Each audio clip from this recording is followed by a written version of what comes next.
Hello, here we are at Brilliant Massage and Skin, and one and only Kristy is joining me for our YouTube video and podcast here, and we will talk about how to not burn out as a massage therapist. Yeah, one of the most important things I know when I was going to massage school back in the early 2000s, a statistic that you hear is that most massage therapists only make it about 2 years, and that's mostly from burnout in our career. Yes, and so I've been massage therapist since about 2016, and you've been about over 20 years now? Since 1998, and then I did finish a lot more other further training, such as my prenatal and some other sports massage training since 2001, but I've been practicing since 98.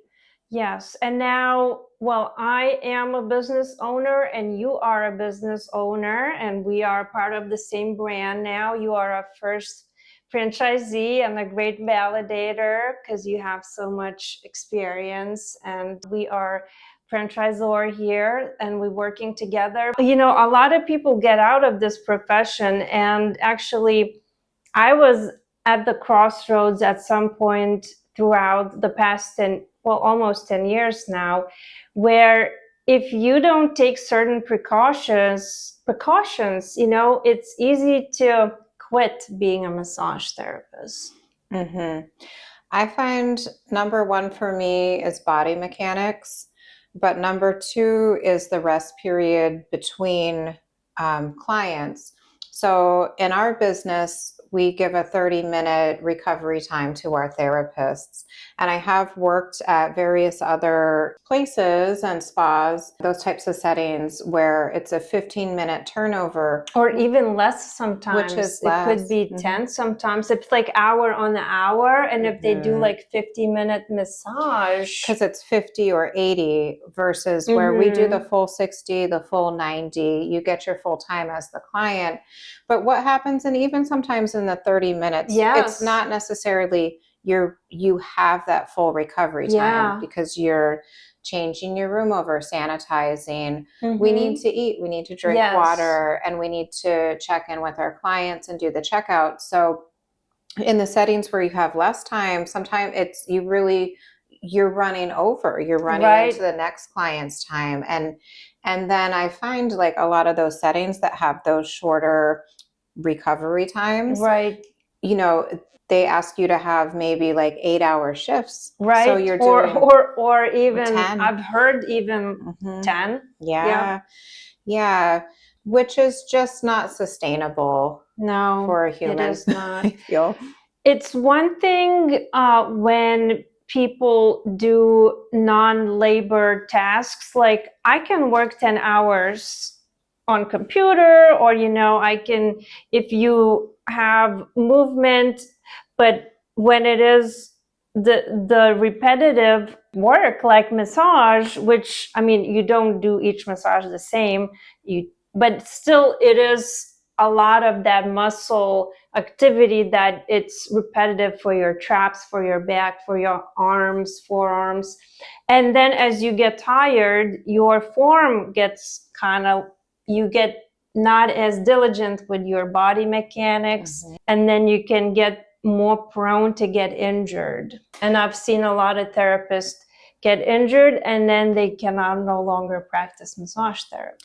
Yeah, a lot of injuries. For me, people always ask like, oh, don't your hands get tired? And it's like, it's my legs and my feet, because I'm on my feet. I use a lot of lower body mechanics to get the leverage that I need. But I have had some tendon issues. I've certainly injured my thumbs at points throughout my career. I was remembering another thing we talked about when I was in school about how massage therapy is like number 2 behind construction, for one of the most physically intensive, laborious jobs, and also for injury statistics as well. Yeah. So something to keep in mind, like if you just got out of the massage therapy school, and if you go into certain resort spas sometimes, or if you go even in some like chain businesses, a lot of them maybe were not created and not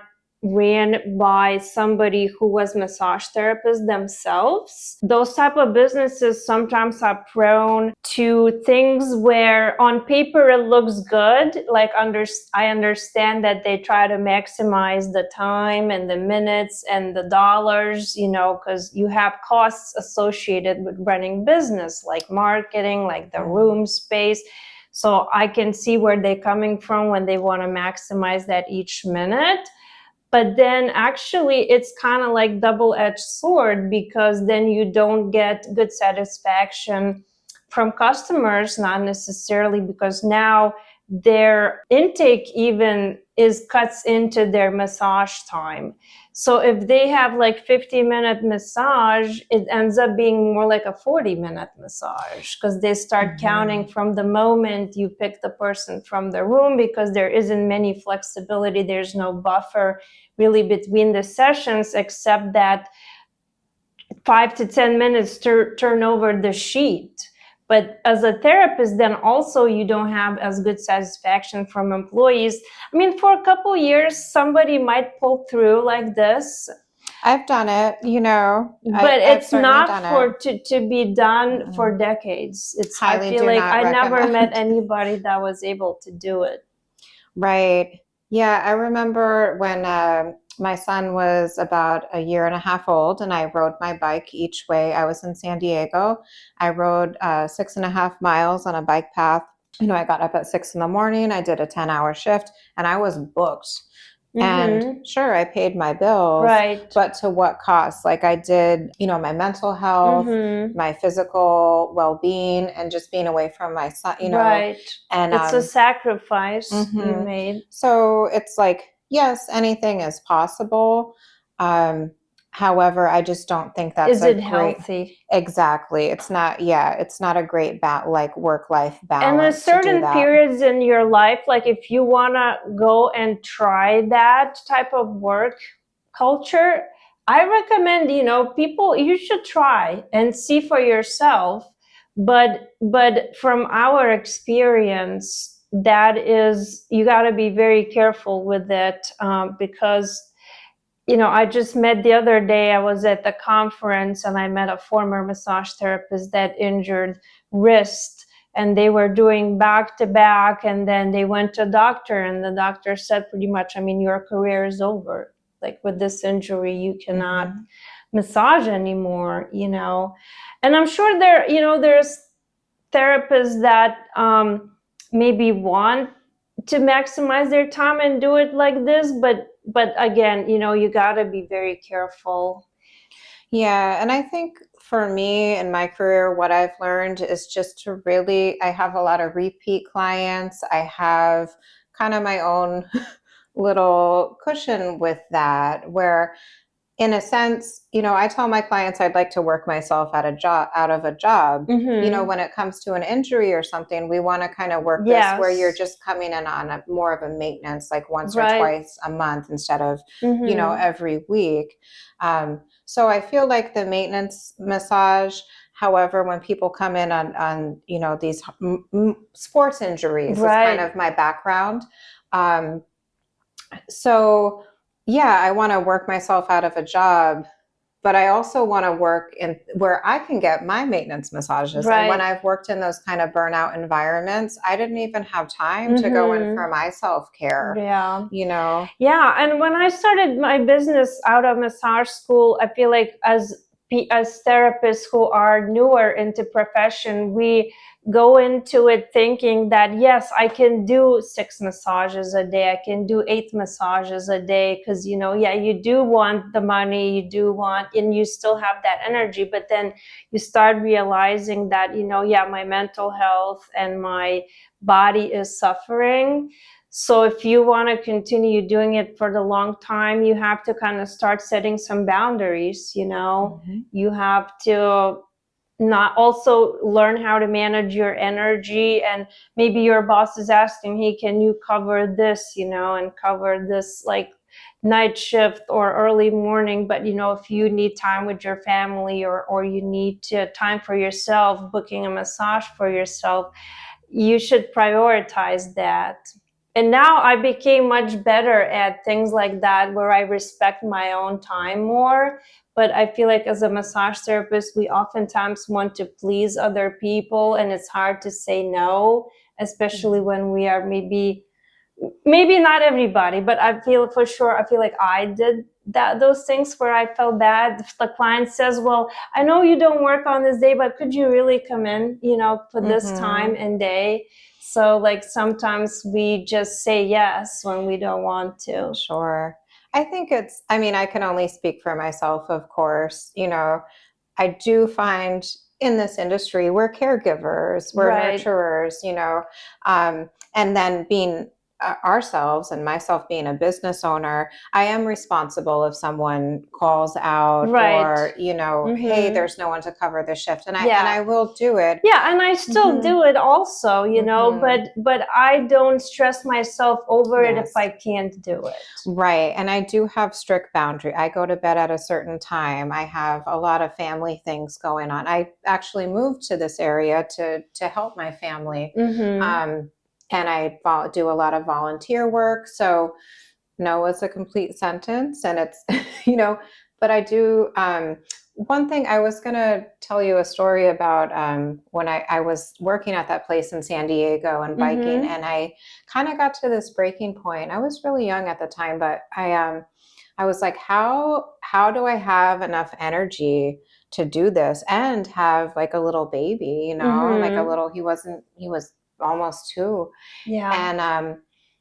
And I do energy work and Reiki, as you know, and I'm just like, I went and jumped in the ocean and I said, Kristy, there's an unlimited energy in the universe, and you just tap into it and you do what you have to do right now. But I knew in my heart of hearts, I'm like, I'm not going to do this forever. Right. This is what I have to do for right now to kind of support my family. And then as my career has progressed, my happy spot is three sessions a day.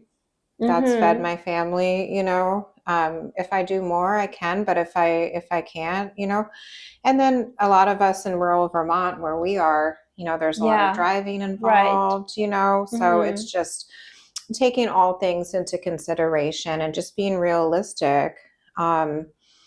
So sometimes it's, working at some of the resort places, sure, like that looks great. Oh, there's 8 massages on my books, but really, what's the breakdown there? Like, what's your commission? Right. Or working at a smaller business where you get maybe a little more commission and have a little more freedom with your schedule. Well, and where you're not treated just as a number. Exactly.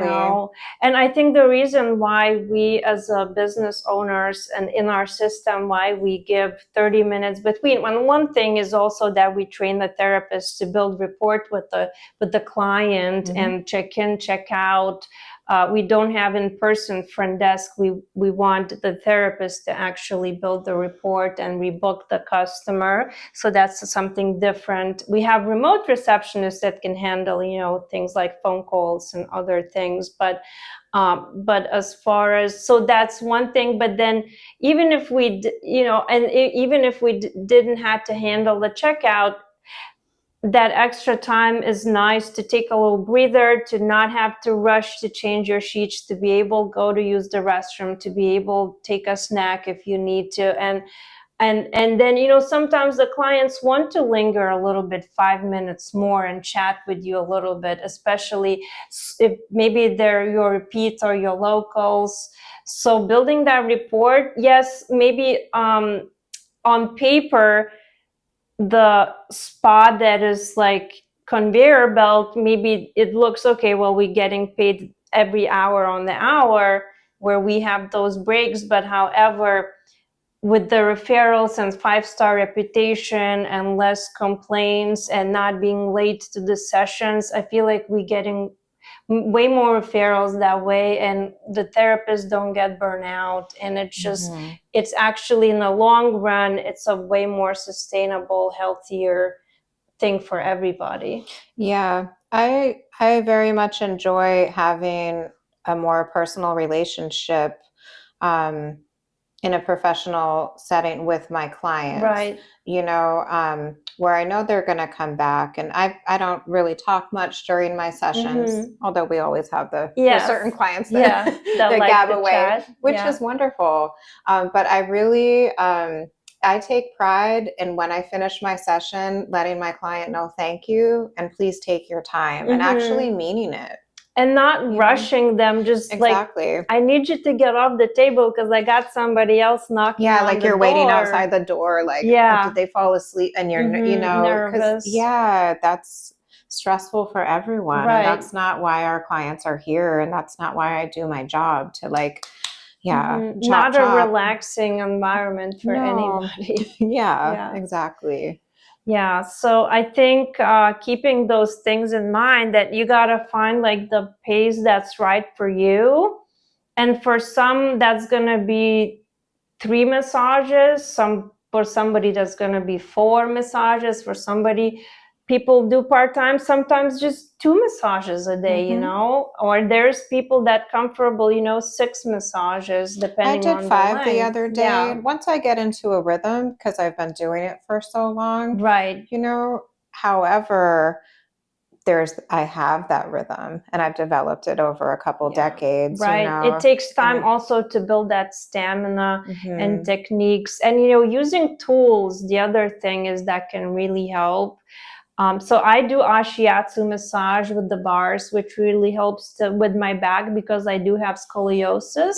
So I feel like that style, that when I discovered, I was able to more effectively deliver without hurting myself because just of my back issue.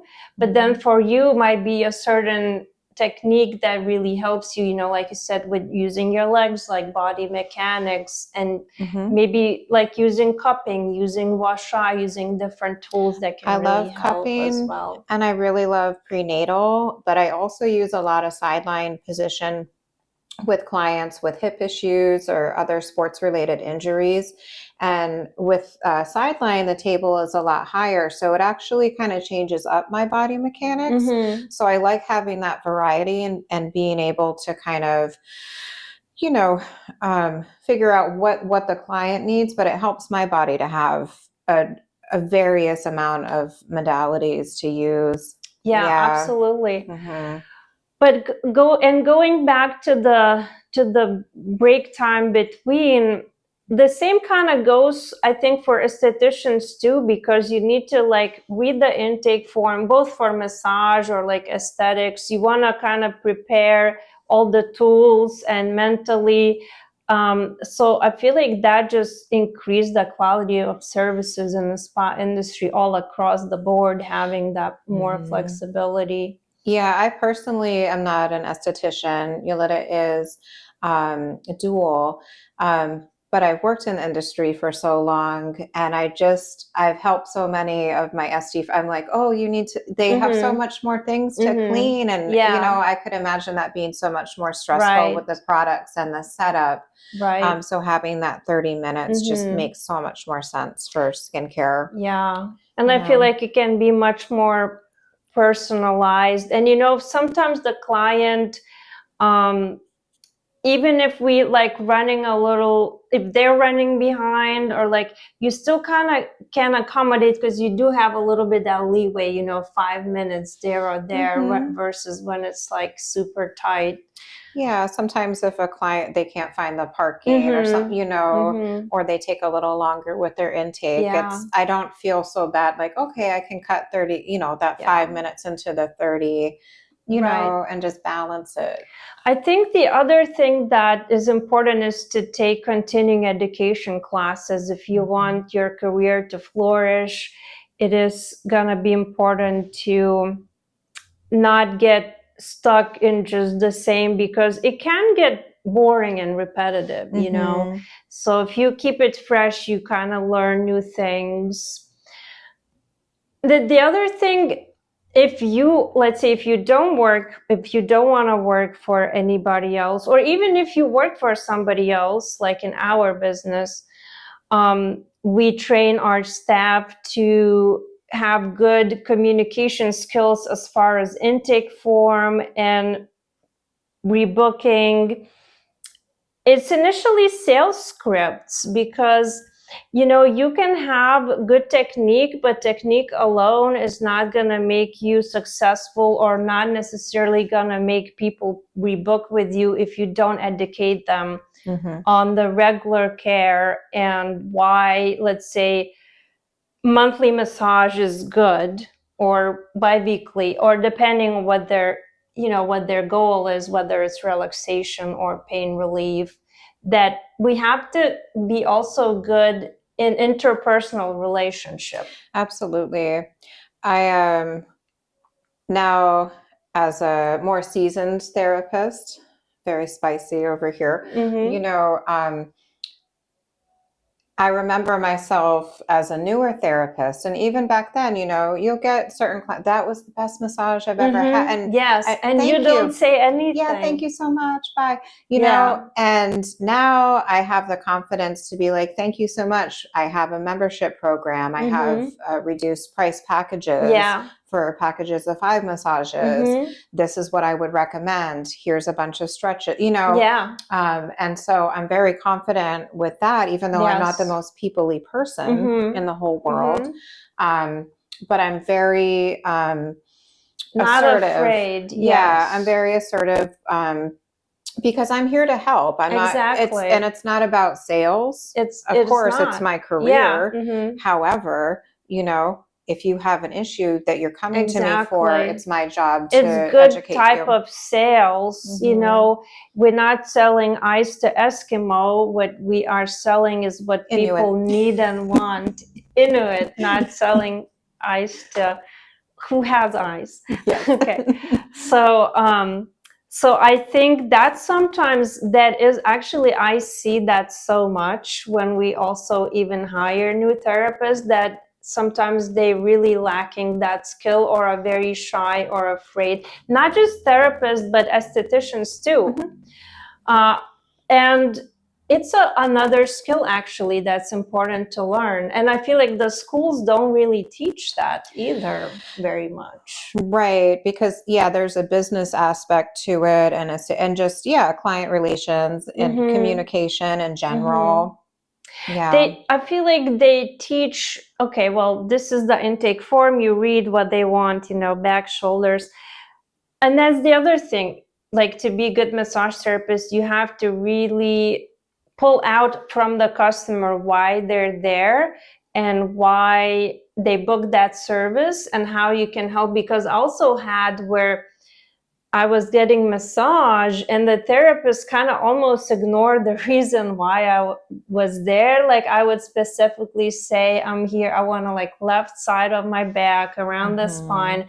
And they almost would massage everywhere else, but spend very little time on the spot that I wanted. Was it like they were kind of going through, like they have a more routine? More like routine. Routine, yeah. So being able to customize the services and then educating the customer what you were working on and what would be the frequency you would recommend for them to come back, not being afraid to educate the customer and be confident in what you're offering. Absolutely. And especially if they express that, oh, this was great, and I wish I would do this more often, and we should not stay silent. We should say, yes, absolutely. When can we, is Monday, 2 weeks from now good, or if they came in Saturday, maybe, let's do the same time this many weeks from now. Yeah. And I generally, I'm like, hey, I book up this far in advance, so I'd recommend we could book in now. And even I was going to say with, because I work in a very touristy area where my location is. So I do have a lot of local clients, but even with my tourist clients that maybe they'll come back in a year, but I'm like, hey, your next session with your therapist at home, have them work on this muscle, this attachment, and I'll even write it down. And if they're kind of like, wow, I've never that released that in a certain, way that I've never felt. Okay, this is what I did, and bring it to your next therapist. And communicate that. It's important, Yeah, it's very important. And just having good skills and hoping they'll come back. It's nice to think that, but in reality, what we've seen, it doesn't really work out like that. Like, we can have a medium skilled therapist, but that has very kind of personality that engages with the person and is able to recommend them, is going to do much better than somebody maybe has great skill, but they too afraid to be salesperson. Yeah, I've seen that with a lot of therapists who are kind of in the similar decades, as I am, where it's like, yes, we have wonderful skills. I have this whole resume behind me, and I could tell you all this stuff, but if I don't say anything or engage my client whatsoever, I have certain, people might come back. But I think there's a balance of that. Yeah, I mean, certain of percentage of customers, my estimate would be maybe 20% that they'll come back almost no matter what, if you say something or not. But then there's quite a larger percentage of customers, like if you don't engage with them, kind of if you don't say, well, I'd like to see you at least a month from now. And if you don't explain to him, to them, like, this is what we worked on, this is what we should work on to continue to help you feel better, a lot of these people won't come back, because I've had customers where they didn't even know that massage can help the headaches. Like, general population might see massage as kind of like one of a type thing, just like treat yourself once in a while. They might not know that what it can actually do for them. Yeah, I can give an example of that. Of just this past week, I had a client that she was having some issues kind of in the shoulder, and she was, it's like maybe my deltoid. I do these yoga poses. It's a certain thing. And I said, look, let's work on your chest attachments. And then once we worked on it, I'm like, okay. She's like, oh, that's exactly where it is, So just educating, like, even though maybe I don't chat it up, I'm like, okay, how does this feel? Where are you feeling any sensations here? And just communicating like that, like, what is actually going to release this? Because it might not be that exact spot right here, that, it might be something in the front, or, it can be an antagonist muscle. So that kind of engagement, and that's my job to do, is like, I'm not just here just because you said, like, here it could be referred pain too. So in communicating as we go through that, and then coming up with stretches and exercises and things that they can take home, and then a plan for further treatment. So these tips really works no matter whether you work at a spa or you want to work for yourself. Now, I'm going to add also a thing that if you want to work for yourself or own your own spa, own your own business, being great massage therapist, even if you're good at rebooking customers, is also not necessarily going to equate having successful business, because that yet another skill that goes beyond in person. Then you have to be good at marketing, you have to go network, you have to have a website, and do blog posts. I'm working on it. Well, we are working together. So that's the benefit of, let's say, buying into franchise, that you don't have to create your own website. We do all these things with technology, plug and play. So you are able to get our point of sale system and services copy and play with what you already do, because you worked with us before. So that's probably was helpful for you. Absolutely. So you could focus more like in person things and hiring people. I mean, that's the other thing. You, like, if you're gonna own your own business, it's these days the technology part is important, which kind of we do as a franchise. We kind of take care of majority of that, like the Google ads, Facebook ads. But then also you gotta have managing people. Are you a good leader? Like leadership skills, because people not gonna want to work for somebody who is very difficult to work for. or not a good leader. Again, the communication skills that you need with your clients, you need with your team. Yes, Absolutely. exactly. And I've seen some therapists also leave some of the spas because they're getting written up for things like that. It wasn't their fault, like the management just treats them lesser than the customer.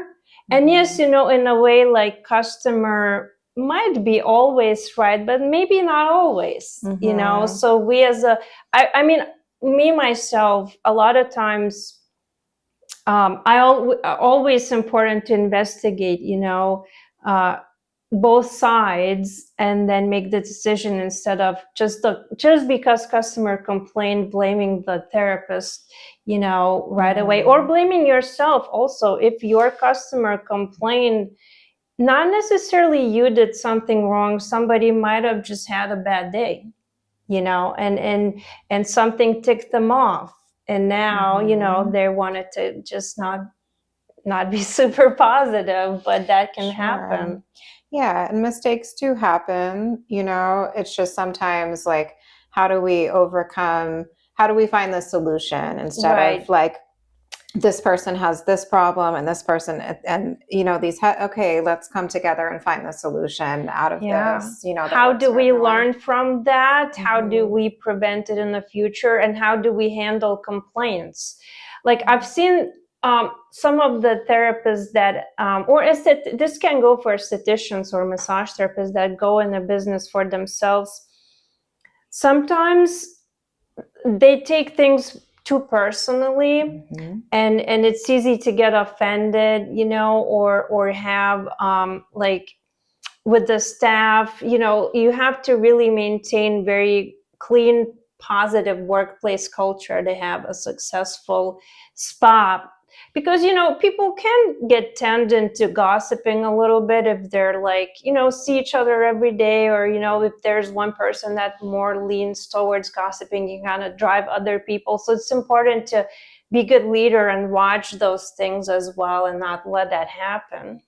Yeah. And I found from being on like both sides, from an owner and previously a private partner, but always being on a therapist team for most of my career, I find it's like, okay, well, are we going to sit and complain about it, or like, how can we change this? And again, like, find the solution, instead of like delve into the negativity. So I think that's why it's good to have that communication with your team. Like, if there's anything you need, or like, if you feel like something needs change, like, come to us first. Like, exactly. Why is it that hard? But it is for people.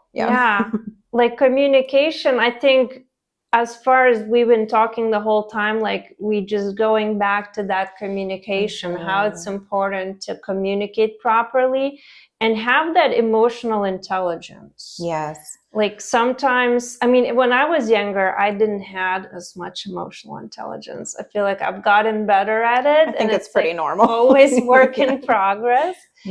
But if you can grow that skill in yourself, you'll be more successful as a therapist, as a business owner, just as a person as well. Absolutely. Yeah, just in life in general. But, sometimes, especially I find with if it's their first massage or just a new client to us, we have to build that trust. And, we're working with people in a very vulnerable position. Doing like I do somatic emotional release personally, so it's massage therapy for a reason, and so building those interpersonal skills, having that empathy, having that emotional intelligence, and just being able to kind of read someone's body language and that. As you mentioned, you're not a talkative person, but also to be a good therapist, you have to let the customer lead the conversation. You never want to keep bothering them if they're there to relax. I mean, it's important to explain, like, when it relates to the treatment, if you need to talk to them something relating to the session. But don't start talking about what you're gonna eat for dinner, or what you did last weekend, or like what you saw on TV. that's not what they want to hear, most likely. I have certain clients, if they ask you, that's different. Yeah, I feel like it's normal because, you're face down naked on under the sheets on a table. So when people kind of, they'll start kind of asking me about my life and then kind of carry it. And, but at a certain point, my tool that I've used over the years is I kind of am like, well, this is your session. It's not about me. So, and I might just kind of, if they ask a very personal question, I'll kind of give them a very short answer maybe, but then kind of reverse the question back onto them and just be like, hey, this is your space, But I think it's normal for them wanting to get to know you somewhat. Yeah, and it's okay to talk especially if they're leading, right? If they lead, but yeah, I never, other than, hey, is that too much pressure? Or maybe when I first, come into the room, where are you visiting from? Yeah. And I leave it at that, I mean, that's good. That's good to ask though, or even during the intake, we want to ask as much as we can, right? Sure. To find out like how we can help them best. Are they gonna come back for more sessions? Who we working with here, but I feel like once they kind of get into that zone, it's good to give them their space. Yeah. Because I've had sometimes massages where I felt like therapists kept like leading kept coming up with the new questions for me where I wasn't really asking as much anymore. Yeah. At that point. When I talk about my talkative clients, they lead the conversation. Right. Yes. Yeah. Absolutely. So that is something to keep in mind as well. I see that in some new therapists, and I've met some therapists who have been at it for a while, and I'm like, why are they talking so much? But that's, that's them. This is me, but I have been doing it for a long time, and just professionally, that's what I expect out of my therapists is to give them their space and let the clients take the lead because it is their space. Yeah, we provide that for the client.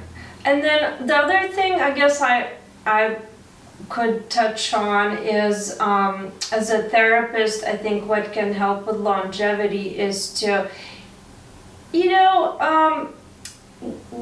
keeping your good sleep schedule for recovery and going outside, exercise, eating healthy, not consuming alcohol, drugs. I mean, all these things of course gonna, like in any profession, is gonna help you, but especially I feel like when you work physically, like eating healthy is gonna help you with that recovery and not staying out, late partying and things like that. Sure, yeah. Well, you know me, this is my late night. I volunteer tonight, but I'm usually in bed by 9 o'clock. Well, you're in bed earlier than I am, but I wake up very early too. Yeah. Well, you have a lot of energy. Yeah, but I have the energy at my age because I eat very well. I plan my meals. I do my vitamins. I do what my doctor needs me to do, and I sleep when I need to sleep. Yeah. Very important. Lots of water. Yes, hydrating, and that's why it's good to not be like on conveyor belt where you did 6 massages and you skipped all your meals and then now you're starving and you're going to binge eat something before you go to bed. One thing it's actually something you gave me. It's a cup with a little straw, which I love to have in my treatment room because I can have my water without using my hands, and I can hydrate, here and there as I get my tools and things, because I don't want to be touching the water, but I need to drink lots of water, especially if I have a 2-hour massage. Exactly, me too. I like to have water in my treatment room. A little trick of the trade. Yeah, it is. So. Well, I hope you picked up some helpful tips, and we are thankful that you watched our video. Yeah, and also if you want to come get a massage with us, we have Stowe location, we have Burlington, South Burlington, and we are open to open more if any of you are interested to work with our brand. If you like what we hear, if you like what we're sharing here, we would love to have people with similar outlooks on this and join our team as well. So I wanted to add postscriptum message. because I feel like during the interview I didn't really set this. So for me, I implemented all these tools to not burn out as a massage therapist. However, I've discovered even bigger passion in spa management and business development and franchise development. So perhaps if you've done all these things and you still feel like you want to do something else, you're not fulfilled maybe 100%, look into business ownership, maybe buying into franchise, because when your business grows, you will have to step out of the treatment room. And that's the choice you gotta make. Do you want to stay in a treatment room, or do you want to be business owner and maybe own multiple spas, multiple units? Do you want to do management, business development? That's just the choice you would want to make. But if you're looking for systems, processes, like we said, we were talking, reach out to us. And if you have any questions regarding anything we talked, post in the comments down below. Let us know what you struggle with as a massage therapist, in your opinion, on our discussion, taking those breaks, taking care of yourself. Please let us know in the comments down below. Thanks for joining us. We'll see you next time. Have a brilliant day.